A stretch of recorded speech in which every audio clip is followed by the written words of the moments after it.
वो सत्य ही कहता था। जनता बहुत सी अनर्गल बातें करती रहती है। जनता की ही बातें सुनते रहे या फिर उस स्त्री के संबंध में भी कोई निर्णय हुआ? वो कहीं मिलती तो उसका न्याय करते, कुछ निर्णय लेते। जब वो स्त्री ही कहीं नहीं तो उसका निर्णय क्या होता? वो तो हमारे राज्य की सीमा से बाहर चली गई है। ये पता चला कि दोष किसका है?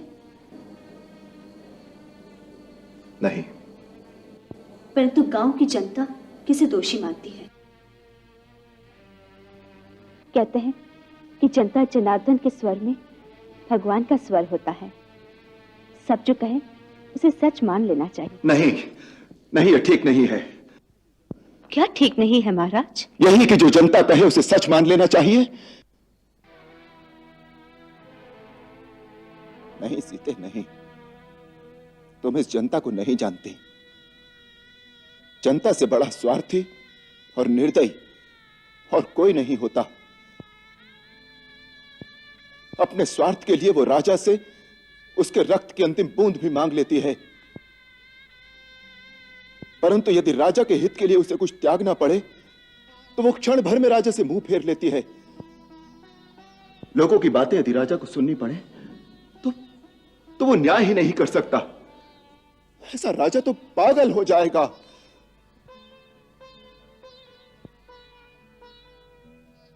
ये आप कह रहे हैं महाराज? रघुकुल का एक राजा बोल रहा है जिस वंश के राजाओं ने प्रजाहित और प्रजा रंजन के कीर्तिमान को स्थापित करने के लिए अपने प्राणों की भी कभी चिंता नहीं की, जिनके लिए कुल की कीर्ति इसलिए महत्वपूर्ण थी कि उनकी प्रजा उनके गौरव पर मान कर सके।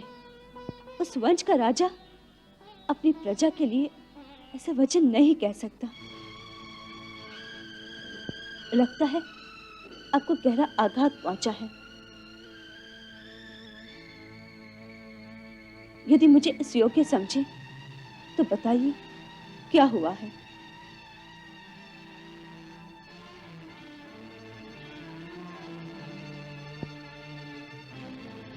नहीं, ऐसी कोई विशेष बात नहीं है। हमने तो आज की जनता के प्रति सहज साधारण विचार प्रकट किए हैं। हो सकता है हमारे पूर्वजों के समय में जनता का प्रत्येक व्यक्ति अपने कर्तव्य और अपने उत्तरदायित्व दोनों को समझता होगा।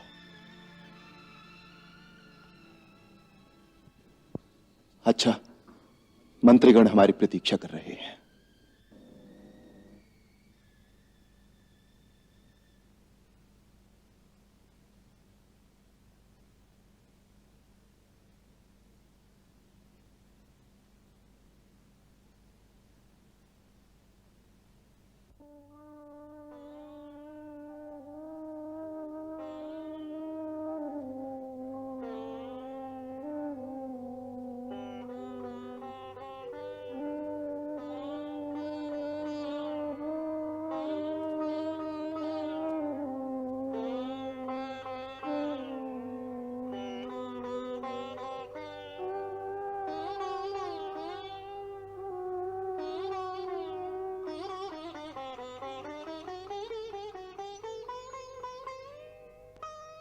वो रावण जैसे महापापी के घर में 10 महीने रहकर आई और हमारे राजा राम न केवल उसे अपने घर में रखा बल्कि अपने साथ सिंहासन पर भी बिठा लिया। अरे क्या आवश्यकता थी इसकी?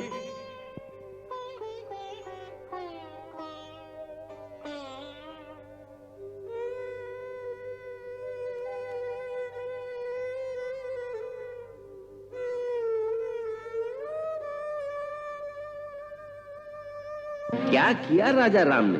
अरे कुछ तो सोचा होता।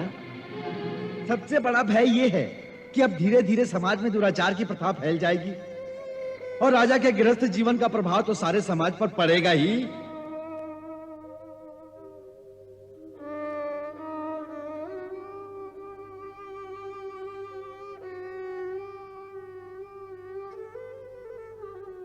अरे भैया, आज तो एक गांव में हुआ है, कल नगर में भी यही दुराचार फैल जाएगा और सब लोग रानी का उदाहरण देंगे। उस परिस्थिति में राजा क्या करता? उस स्त्री का त्याग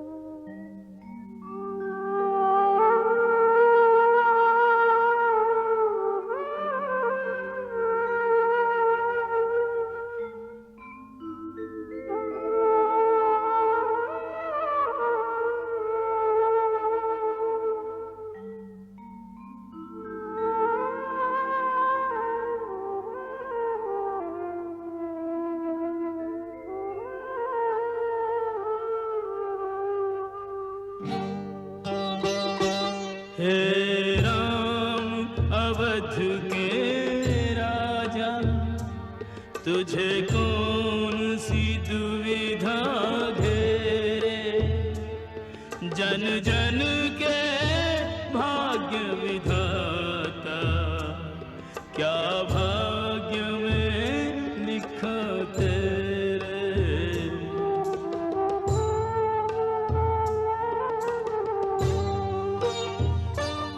क्या पूछ रहे हैं तुझसे इन महरों के सन्नाटे, वो कौन सा दुख तू जिसको सीता से भी न बांटे।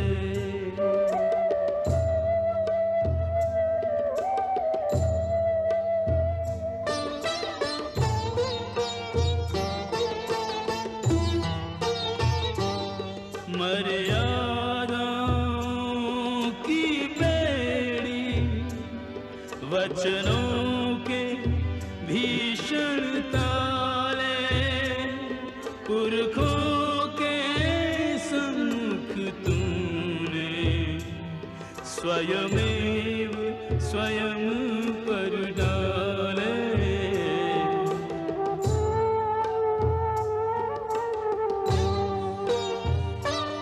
रघुकुल के संचित यश का अब तू ही उत्तरदायी, उस राह तुझे भी चलना, पुरखों ने जो राह बनाई।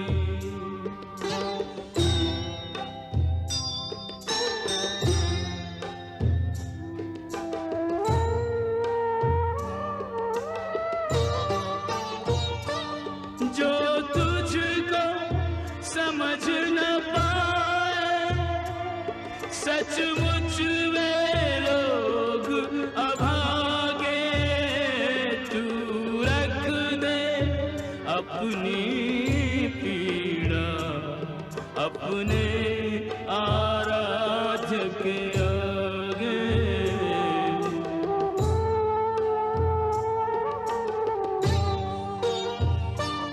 शिव जी की तरह तुझको भी जीवन विष पीना होगा, इन विषम परिस्थितियों से लड़ लड़ कर